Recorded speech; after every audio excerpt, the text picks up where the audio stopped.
मैं बिजेंदर सिंह बिधूड़ी, मेरे ट्रांसपोर्ट का नाम जयविंदर सिंह टेम्पो। मैं इस ट्रांसपोर्ट के कारोबार में 1990 से हूँ। पहले मैंने टाटा 407, 709 और 2000 में मैं आइशर की गाड़ी लेकर आया। उसके बाद आइशर के बाद हमने कोई टाटा नहीं ली और आज मेरे पास करीब 50 गाड़ी आइशर की है और छोटी गाड़ी दूसरी कंपनियों की है। ये गाड़ी बहुत बढ़िया है, इसका इंजन बहुत बढ़िया है, माइलेज बहुत बढ़िया है।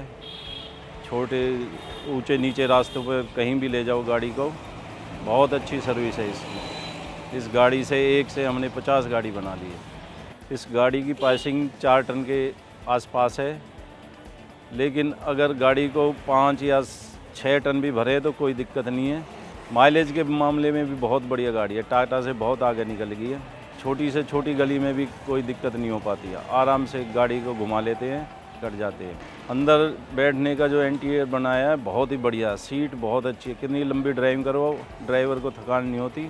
मैं अपने साथियों से कहूँगा कि आइशर की 1059 जो गाड़ी नई आई है CNG में, दिल्ली के लिए बहुत बढ़िया है। इसे आप ज़रूर लें और एक बार लेकर देखें, बहुत अच्छी गाड़ी है।